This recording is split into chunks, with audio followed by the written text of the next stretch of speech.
ஆண்டவர் TMX முறுக்கு கம்பிகளின் அரசன்.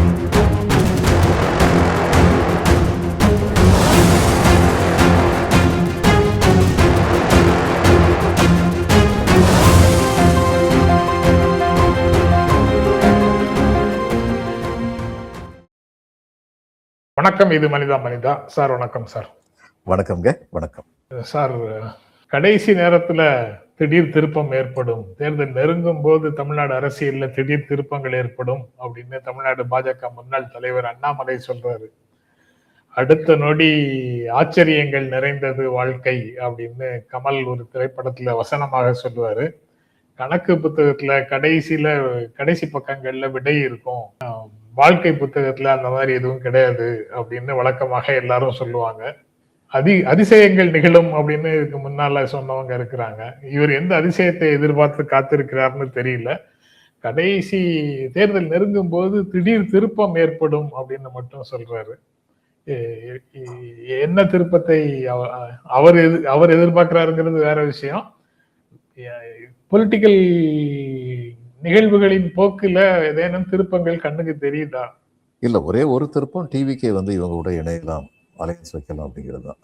அது இன்னும் அது அந்த டிவிக்கே சைடுன்னு சொல்றாங்க, இல்லை அப்படி இல்லைங்கிறாங்க.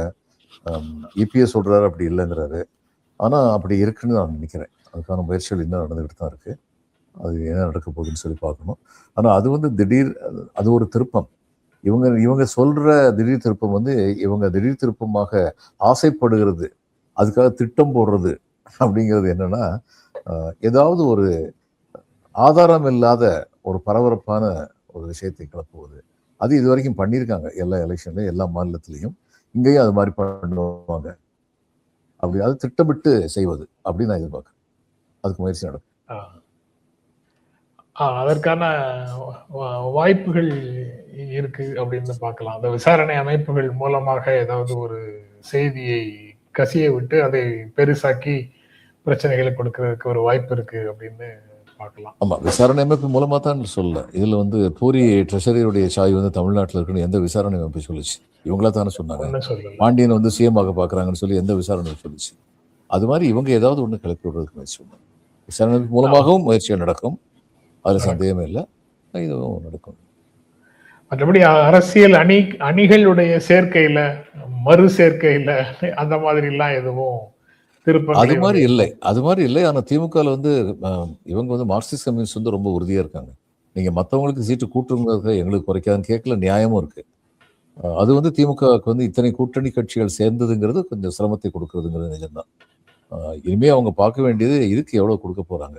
தேசிய திராவிட முன்னேற்ற கழகமா, அந்த விஜயகாந்த் பார்ட்டி, தேசிய முற்போக்கு திராவிட கழகம், அவங்க அதுக்கு எவ்வளவு கொடுக்க போறாங்கிறத பார்க்கணும். அது அவங்க பட் ஸ்டாலின் எல்லாத்தையுமே ரொம்ப அழகாக மேனேஜ் பண்ணக்கூடியவர். அவங்ககிட்டையும் பேசி இதை முடிச்சு வச்சிருப்பான்னு சொல்லி எதிர்பார்க்கலாம். அதே மாதிரி இவங்க விடுதலை சிறுத்தைகளும் அதிகமாக எதிர்பார்ப்பாங்க. அதிகமாக எதிர்பார்த்தல் அப்படிங்கிறது ஒரு கட்சிக்கு இயல்பானதாக இருக்கலாம், நியாயமானதாக இருக்கலாம். பட் சூழல் மாறும்போது தங்களை மாற்றிக்கொள்ள வேண்டியது கட்சிகளுடைய பொறுப்பு தானே அப்படின்னு பொதுவாக எல்லாரும் சொல்றாங்க. அதைத்தான் நானும் சொல்ல வந்தேன். ஆனா காங்கிரஸுக்கு மட்டும் 3 சீட் அதிகமா கொடுத்துருக்கீங்களே அப்படின்னு ஒரு கேள்வி அதுக்குள்ள வருது. அதைத்தான் மையமாக வச்சு காங்கிரஸுக்காக எல்லாரும் தியாகம் பண்ணணும்னா அது வாய்ப்பில்லை அப்படிங்கிற நிலைக்கு தான் அவங்க போறாங்க அப்படின்னு சொல்லலாமா? ஆமா, காங்கிரஸுக்காகவும் அதுக்கப்புறம் விஜயகாந்தோடைய கட்சிக்காகவும் என்ன தேவை இருக்கு? அது நியாயமான கேள்வி தானே. ஏன்னா த்ரூ திக் அண்ட் தின் இவங்க தோழமை கட்சியில் திமுக கூட இருந்திருக்காங்க. இன்னைக்கு அணிக்கு பலம் சேர்க்கணுங்கிறதுக்காக இங்கே கூட்டு வர்றதுங்கிற வரைக்கும் எங்களுக்கு புரியுது. ஆனால் அதுக்கு நாங்கள் எதுக்கு பள்ளி கொடுக்கணும் அப்படின்னு கேட்டால் அது ஒரு நியாயமான கேள்வி தான். அது லாயல்டி அல்லது ஒருங்கிணைந்து நிற்கிறது அப்படிங்கிறது புரிந்து கொள்ளக்கூடியது சார். பட் தேர்தலில் வெற்றி பெற வேண்டும்ங்கிறதுக்காக கூடுதலாக சிலரை சேர்த்து வைத்துக் கொள்வது, நாம இன்னைக்கு தேதியில ஒரு ரிஸ்கை எதிர்பார்த்து ஒரு விஷயத்த செய்யறோம். ஆனா அது ஒரு வாரம் கழிச்சு அதை விட பெரிய ரிஸ்க் ஒண்ணு வரும்போது அதற்கும் சேர்த்து ஒரு பாதுகாப்பு அரண் இங்க இருக்கணும் அப்படின்னு திட்டமிட்டு சிலரை புதிதாக சேர்க்க வேண்டியது வந்ததுன்னா அதுக்கு ஒரு விலை கொடுத்து தானே ஆகணும். அந்த விலை நாங்க மட்டும் எது கொடுக்கணும்னு கேட்பாங்க. நீங்க மட்டும் கொடுக்கல, திமுகவும் தான் கொடுக்குது சார். தெரியாது அது நமக்கு. காங்கிரஸ் மட்டும்தான், காங்கிரஸும் புதுசா வர்றவங்களும் மட்டும்தான் அதை அந்த விலையை கொடுக்கல, கூடுதலாக கேட்கிறாங்க. மீதி திமுக பழைய எத்தனை இடம் கட்சிகள் கொடுக்குன்னு எல்லாமே தெரியாது. நமக்கு தெரியாது திமுக எத்தனை இடம் விலை கொடுக்குன்னு தெரியாது. இல்ல, புதிதாக வந்தவங்களுக்கு அவங்க இடம் கொடுக்கறாங்கல்ல, அகாமடேட் பண்ணி அவங்க உங்களுக்கு இடம் கொடுக்கறது. கொடுக்குறாங்க. அதனால திமுக எத்தனை இடங்களை இழக்குது? இல்ல, எல்லாவற்றையுமே இந்த கட்சிகளிடம் இருந்து எடுத்து கொடுக்கறாங்கன்னு சொல்ல முடியாதுல்ல. அதை விட அதிகமான இடங்கள் வருது. அது போக தனி நபர்களாக அவங்க சேர்க்கிற நபர்களே நிறைய பேர் வர்றாங்க உள்ள. 21க்கும் 26க்கும் இடையில. இல்ல, I'm not getting your point. அதாவது புதுசா வர்றவங்களுக்கு இடம் கொடுக்குறாங்க. இருக்கிற காங்கிரஸ் கட்சிக்கு முந்தைய அதிக இடம் கொடுத்துருக்காங்க. இதனால வந்து கூட்டணி கட்சிகளுக்கு இழப்பு வருது. இவங்களுக்கு வந்து வைகோடைய பார்ட்டி வந்து 4 நிப்பாட்டிங்கன்னு சொல்லியிருக்காங்க. அவங்க ஏத்துக்கிட்டு இருக்காங்க. முஸ்லீம் லீக் ஏத்துக்கிட்டு இருக்காங்க. இதே மாதிரி கொங்கு ஈசனுடைய கட்சியும் ஏத்துக்கிட்டு இருக்காங்க. அங்கெல்லாம் இருந்து 4 சீட் வந்து இவங்க வந்து குறைச்சிருக்காங்க மொத்தமா. மற்ற கட்சிகளையும் அது மாதிரி குறைக்கணும்னு சொன்னா அவங்க வந்து திமுக எத்தனை இடத்த குறைச்சிக்க போறீங்கன்னு கேட்பாங்கல்ல. அது நியாயம் தானே? ஆமா சார், திமுக இயல்பாக குறையுதுன்ற அந்த இயல்பா குறையுது. இல்ல சார், தேமுதிகவுக்கு 8 இடங்கள்னு வச்சுக்கோங்க. உதாரணத்துக்காக சொல்றேன், 8 இடங்கள்னு வச்சுக்கோங்க. மக்கள் நீதி மையத்துக்கு 2 இடங்கள்னு வச்சுக்கோங்க, 10 சீட்டு. காங்கிரஸுக்கு ஒரு 3 சீட்டு கொடுத்திருக்காங்க, 13 சீட்டு. இந்த 13 சீட்டையும் இந்திய கம்யூனிஸ்ட் கட்சி, மார்க்சிஸ்ட் கம்யூனிஸ்ட் கட்சி, மறுமலர்ச்சி திமுக, திருமாவளவன், விடுதலை சிறுத்தைகள் 4 கட்சிட்டு இருந்து மட்டுமே எடுத்துதான் கொடுக்கறாங்களா? இல்ல, இதுல முஸ்லீம் லீக்ல இருந்து எடுத்திருக்காங்க. சரி, முஸ்லீம் லீக் கொங்கு ஈஸ்வரன் இருக்காங்க, ரைட். அவங்க எல்லாருக்கும் ஒவ்வொரு இடங்கள் குறைக்கிறாங்கன்னு வச்சுக்கோங்க. 3 இடங்கள் நின்ற இடத்துல 2 இடங்கள் 4 மொத்தம் இப்ப கெயின் இருக்கு. நீங்க கேட்கிற கேள்வியில எனக்கு விட தெரியல. அப்ப இவங்ககிட்ட இருந்து திமுக எவ்வளவு குறைக்குதுங்கிற கேள்விக்கு பதில் இல்லை. இப்ப நீங்க வந்து இவங்ககிட்ட வந்து இவ்வளவு குறைங்கன்னு சொல்றீங்க. கம்யூனிஸ்ட் கட்சியில இருக்கிற 6ல வந்து 4 எடுத்துங்கிறீங்க. 1/3 குறைக்கிறீங்க உண்மையில. சரி, அவங்களுக்கு அப்ப திமுக வந்து எத்தனை இடத்து தனக்கு குறைச்சிக்க போறாங்கன்னு சொல்லி அவங்க கேட்பாங்க. அதே மாதிரி 1/3 திமுக குறைக்கணும்னு எதிர்பார்க்கறாங்களா? இல்ல, அது மாதிரி எதிர்பார்க்கல அவங்க. அது மாதிரி யாராவது சொன்னா அது விஷமத்தனமான பேச்சு. அது மாதிரி திமுக வந்து ஏற்கனவே இந்த கட்சிகள் எல்லாமே ஒத்துக்கிறாங்க. பெரும்பான்மை கட்சியாக அது வந்து தனித்து ஆட்சி அமைய வேண்டும், எங்களுக்கு கூட்டணி ஆட்சி இப்ப கிடையாது அப்படின்னு விஷமத்தனமான பேச்சுங்கிறதுக்கு மறுபெயர் வந்து மாணிக் தாக்கூர் பேச்சு அப்படின்னு சொல்லலாமா? சொல்லிக்கலாம். சரி, போன தடவை எத்தனை தொகுதியில போட்டிட்டாங்களோ அதுல இருந்து திமுக வந்து 3-4 தொகுதிகளாவது விட்டு கொடுக்க வேண்டிய தேவை இருக்கும். அப்படி வரும்பொழுது இவங்களுக்கும் வந்து நாங்கள் புறக்கணிக்கப்பட்டங்கிற நினைப்போ அல்லது எங்கள் மேல் முடிவு திணிக்கப்பட்டதுங்கிற நினைப்போ இவங்களுக்கும் இல்லாம இருக்கும். அப்படித்தான் இது முடியணும்னு நினைக்கிறேன் நான். பார்ப்போம் எப்படி முடியுது. சரி, ஆனா சிபிஐயும் இன்றைக்கு அவங்களுடைய உயர்மட்ட குழு கூட்டத்தை கூட்டி இருக்கிறாங்க.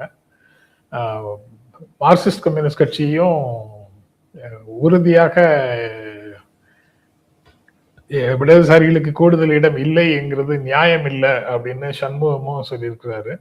உரையாடலுக்கு எப்போதும் திமுக தலைவருக்கு தயாராக இருக்கிறார். அவரோட கூடுதல் தொகுதி ஒதுக்க வேண்டும்னு கேட்டிருக்கிறோம்னு மு வீரபாண்டியனும் சொல்றாரு. அது எப்படி ஹேண்டில் பண்றாங்கிறத பார்க்கலாம். இல்லைன்னா கடைசியில வேறு சில இது உறுதியாக மாற்றவே முடியாதுங்கிற நிலைக்கு போகுமாங்கிறது தெரியல. பார்க்கலாம் சார் என்ன நடக்குதுன்னு.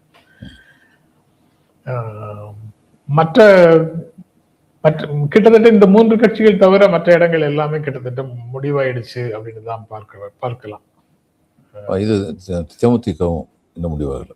அதான் இந்த இந்திய கம்யூனிஸ்ட் கட்சி, மார்க்சிஸ்ட் கம்யூனிஸ்ட் கட்சி, விடுதலை சிறுத்தைகள், தேமுதிக 4 கட்சிகளை மட்டும்தான் ஃபைனலைஸ் பண்ணணும்.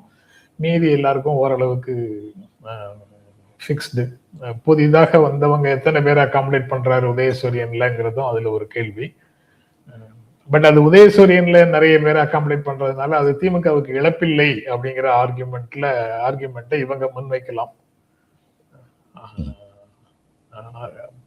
பட் அந்த கேக்கோட ஷேர் ஏற்கனவே பழைய திமுகன்னு ஒண்ணு இருக்குல்ல சார், அந்த ஷேர் ரொம்ப குறையுது.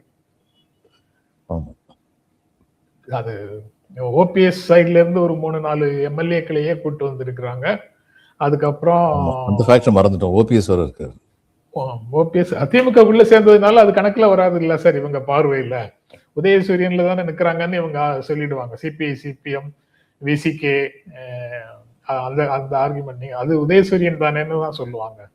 அதனால அது அது அது ஆனா ஒரிஜினலா இந்த இந்த புதிதாக வருபவர்கள் வர்றதுக்கு முன்னால இருந்த திமுக பல கோட்டைகளை கட்டியிருப்பாங்கல்ல, அந்த தொகுதி நமக்கு கிடைக்கிறதுக்கு வாய்ப்பு இருக்குன்னு. ஆமா ஆமா. அவங்களுக்கு அதுல வந்து அவங்களுக்கும் நியாயம் இருக்குல்ல. இப்ப அவங்க வந்து இவங்கெல்லாம் வந்து இன்னைக்கு வந்தாங்க 20 வருஷமா 30 வருஷமா கட்சியை குலைச்சிக்கிட்டு இருக்கவங்க இருக்காங்க. ஆமா சார். அந்த அந்த நியாயத்தை தான் நான் கேட்கிறேன். அந்த நியாயத்தை தான் நான் சொல்றேன். அதாவது இழப்புங்கிறது இவங்களுக்கு மட்டும் இல்ல, இவங்களுக்கு இழப்பு தான், அது உண்மைதான். எல்லா காலங்கள்லயும் லாயல்ட்டிக்கு விலை கொடுக்கணுமா, முன்கூட்டியே உங்களுக்கு ஆதரவுன்னு சொன்னதுக்காக ஒரு விலை கொடுக்கணுமா அப்படிங்கிற கேள்விதான் அவங்க வழக்கமாக ஒவ்வொரு தேர்தலின் போதும் முன்வைக்கிறாங்க. ஆனாலும் அவங்க வந்து ஆனா அவங்க வந்து அந்த ஸ்டாண்ட சொல்லி அணி சேர்க்கைக்கான தயாரிப்பு வேலைகள்லயே ஈடுபடுறவங்களா இருக்கிறதுனால அதை சொல்லாம இருக்க முடியாது. இவங்கள மாதிரி அங்கேயும் பேசிட்டு இங்கேயும் பேசிட்டு கடைசி நேரம் வரைக்கும் இருக்க முடியாது. அந்த கேரக்டர் அந்த கட்சிகளுக்கு இல்ல. ஆமா, இல்லங்கிறதுனால அவங்களுக்கு வந்து பலியாக கூடாதுல்ல. நல்ல பையன் பலியாக கூடாது, பலியாக கூடாது சார். போன தடவை 6 கொடுத்தாங்க சார். 6 கொடுத்ததுல வந்து ஸ்ட்ரைக் ரேட் இல்ல சார் அவங்க கிட்ட. சிபிஐ ஸ்ட்ரைக் ரேட் இல்ல. இது என்ன பேச்சு? டிஎம்கே தான் ஸ்ட்ரைக் ரேட் இல்ல. 6லயும் இவங்க ஜெயிக்கல. டிஎம்கே கண்டெஸ்ட் பண்ண அத்தனை டிஎம்கே ஜெயிச்சாங்களா? அத்தனையிலயும் ஜெயிக்கல. ஸ்ட்ரைக் ரேட்டே நீங்க பாருங்க. டிஎம்கே வந்து 30% லூஸ் பண்ணாங்களா? இவங்க 30% லூஸ் பண்ணிருக்காங்க. டிஎம்கே எத்தனை % லூஸ் பண்ணாங்கன்னு செக் பண்ணி பாருங்க. இதெல்லாம் ஒரு ஆர்குமெண்டே நான் நினைக்கல. அதாவது இவங்க வந்து விசுவாசமா இருக்காங்க, கொள்கைக்கு விசுவாசமா இருக்காங்க, நிலை மாறாதவங்களா இருக்காங்க. அப்படி இருக்கும்போது அவங்களுக்குரிய மரியாதை கொடுக்கணும்னு அவங்க எதிர்பார்க்கறது நியாயம்தான். அதே மாதிரி திமுக வந்து பாரம்பரியமா இருக்கிறவங்க எதிர்பார்க்கறது நியாயம்தான்.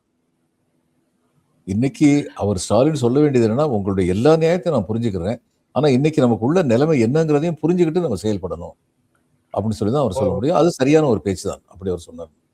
அரசியல் வந்து தேங்கி போன குட்டை இல்ல சார். அது மாறிக்கொண்டே இருக்கும். அந்த மாறுதலுக்கு தகுந்த மாதிரி ஒவ்வொருவரும் தங்களை தகவமைத்துக் கொள்வது தவிர்க்க இயலாதது. அந்த இடத்துல பேசி அதனுடைய சூழலை புரிந்து கொண்டு எல்லாரும் ஒன்றுபட்டு போறதுதான் ஒரே தீர்வு. அதற்கான அந்த ஒன்றுபட்டு போறதுக்கு வந்து சில பேர் வந்து மட்டும் தொடர்ந்து சாக்ரிஃபைஸ் பண்ணிட்டே இருக்கணுமா? அது சரியில்லை. அப்படி கேட்டாங்கன்னா சரி. அந்த அந்த விஷயங்கள்ல எப்படி ஹேண்டில் பண்றாங்கன்னு பார்ப்போம். இதுல தியாகம் பண்ண வேண்டாம்னு சொன்னா அதுக்கப்புறம் ஆல்டர்னேட்டா என்ன இருக்கோ அதை பாருங்கிற நிலைமை தானே. ஆமா, ஆல்டர்னேட்டுங்கிறது நான் சொன்னேன், திமுக தன்னுடைய இடங்கள்ல கொஞ்சத்தை வந்து இழக்க வேண்டியிருக்கும். போன தடவை எத்தனை கண்டெஸ்ட் பண்ணாங்களோ அதுல இருந்து கொஞ்சத்தை இழக்க வேண்டியிருக்கும். சரி சார், என்ன நடக்குதுங்கிறத பார்க்கலாம். அதுக்கு பிறகு விஜய் வந்து டெல்லி போனதுக்கும் எங்களுடைய கூட்டணிக்கும் எந்த விதமான தொடர்பும் இல்லை அப்படின்னு நயினார் நாகேந்திரன் சொல்றாரு.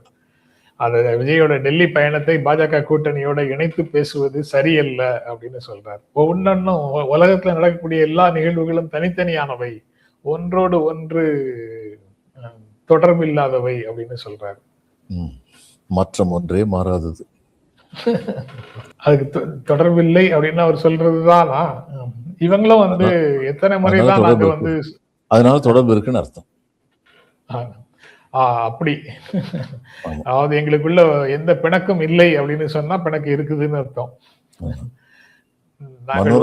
ரொம்ப நாளைக்கு முன்னாடி ஒரு படத்துல, மனோரமா ரொம்ப நாளைக்கு ஒரு படத்துல பெண்மைக்குரிய நாணத்தோட தன்னுடைய காதலனோ கணவனோ அவங்கள தொட வரும்போது அவங்க விலகி போவாங்க. அதுக்கப்புறம் அவர் விடாம வந்து அவர் வந்து தோளை தொட்டி இறுக்கி பிடிச்சிருவாரு. பிடிச்ச உடனே மனோரமா வந்து நெருங்கி வந்துட்டு அவர் அப்படியே நின்றுட்டு இருப்பாரு.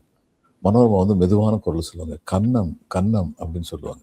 தோழர் விட்டுட்டீங்க, ஏன் என் கன்னத்தை வந்து தொடல? ஏன்னா கணவன் வந்து அந்த மாதிரி தொடர்றது கணவனுடைய உரிமை. மனைவி நாணுவது என்பது அவளுடைய மரபு. அவர் நாணுகிறாள்ங்கிறதுனால அதெல்லாம் வேண்டான்னு சொல்ல அர்த்தம் இல்லை. அது மாதிரி இன்னைக்கு பிஜேபி எங்களுக்கு தொடர்பு இல்லை, எந்த விதமான இது இல்லைன்னு சொல்லிட்டு இருக்காங்க. அதுல இந்த டிக் டிக் டிக்னு கமல் நடிச்ச பாரதி ராஜா படம் ஒன்று இருக்கு சார். அதுல மாதவி ஹீரோயின் கமலஹாசன் சொல்லிட்டு போவாங்க, நாளை காலையில நான் டெல்லி போறேன், நீ ஏர்போர்ட்டுக்கு வரக்கூடாது, 9 மணி ஃபிளைட்டுக்கு போறேன், நீ ஏர்போர்ட்டுக்கு வரக்கூடாது வரக்கூடாது. அப்படின்னு வரக்கூடாதுன்னு சொல்லிட்டு போவாங்க. இவர் அப்படியே வந்து தேங்காய் சீனிவாசன் அந்த ஸ்டுடியோ ஓனர் அவர்கிட்ட வந்து இப்படி சொல்லிட்டு போயிட்டா, வரக்கூடாதுன்னு சொல்லிட்டா, எனக்கு மனசே சரியில்லை அப்படின்னா. ஓ, வரக்கூடாதுன்னு சொல்றதுக்கு எத்தனை மணிக்கு ஃபிளைட்டு, எங்க இருந்து கிளம்புறோம் எல்லாம் சொல்லிட்டு சொன்னாளா, அவ வரக்கூடாதுன்னு சொன்னா வரணும்னு அர்த்தம் அப்படின்னு அவர் விளக்கம் சொல்லுவாரு. அந்த மாதிரி தான் அதே மாதிரிதான் டெல்லி போனதுக்கும் கூட்டணிக்கும் தொடர்பு இல்லைன்னு நயினார் நாகேந்திரன் சொன்னா தொடர்பு இருக்கு அப்படின்னு அர்த்தமா?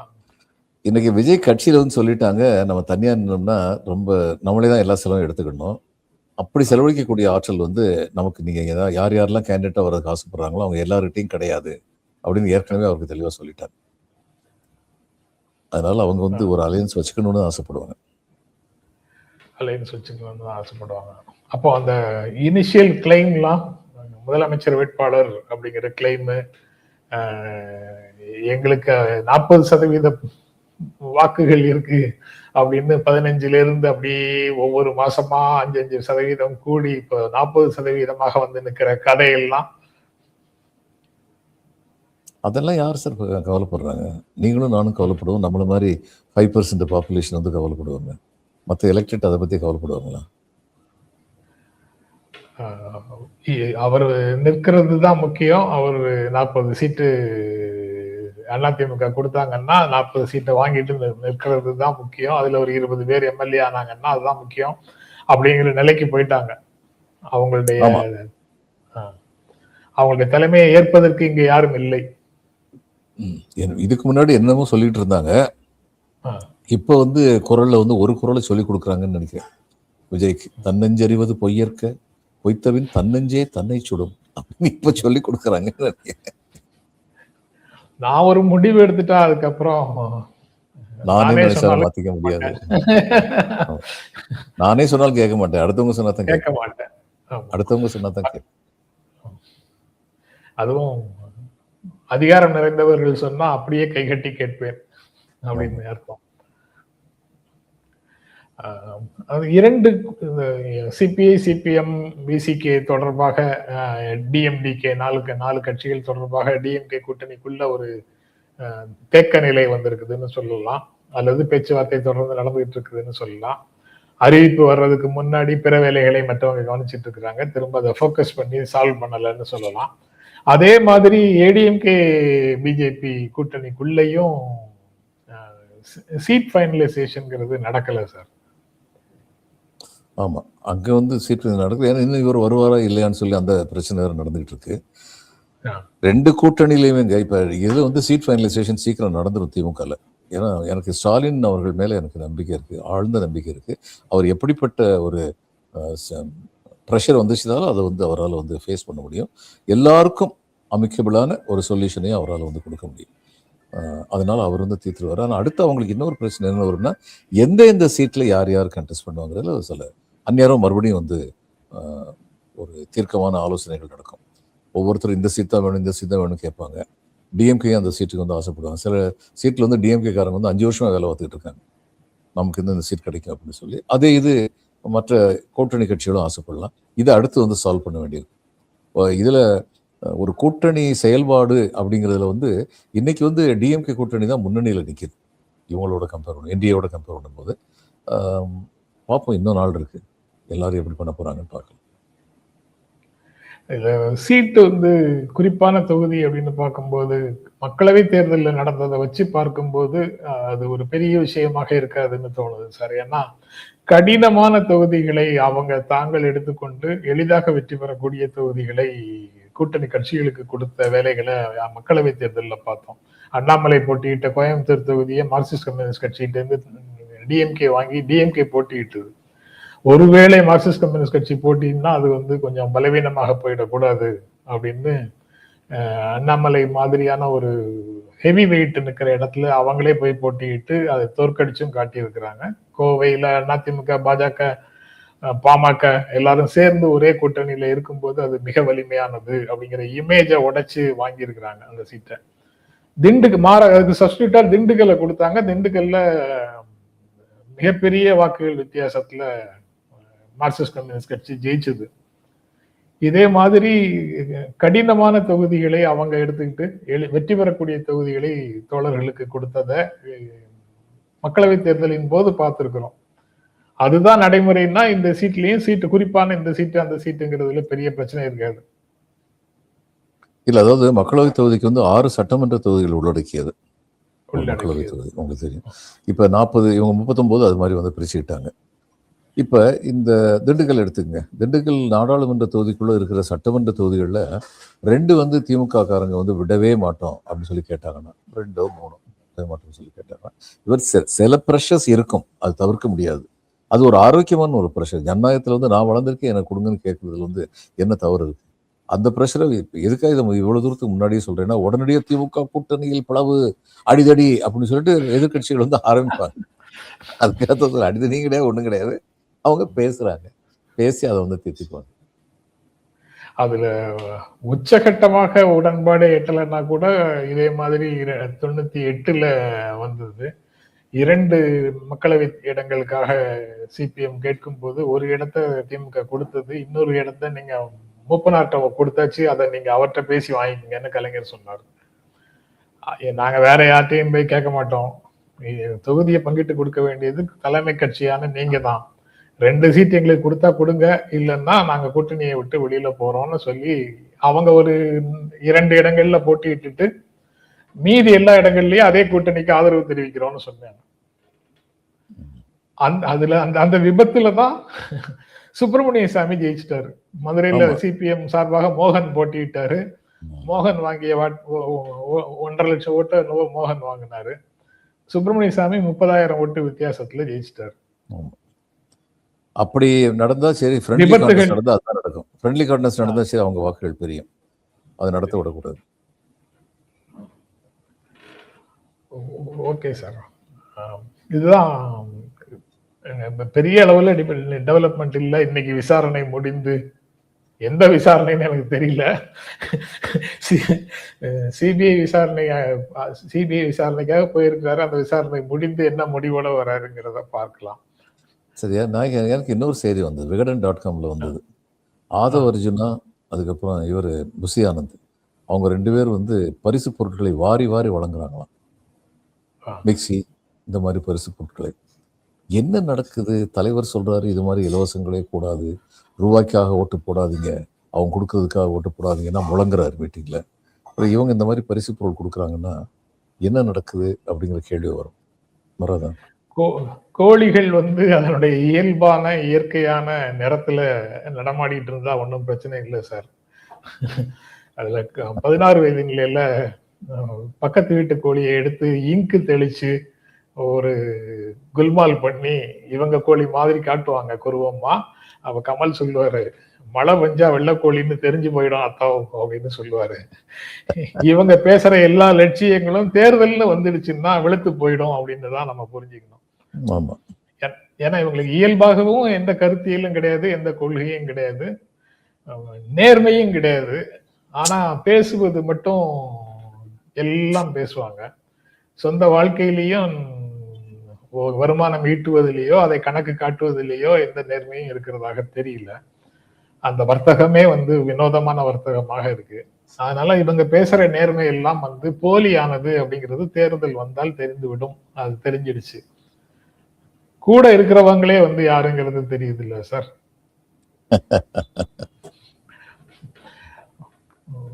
ஓகே சார், நிறைவாக நீங்க வேற ஏதாவது சொல்லணும்னா சொல்லுங்க சார். இல்ல, வேற ஒண்ணும் இல்லைங்க.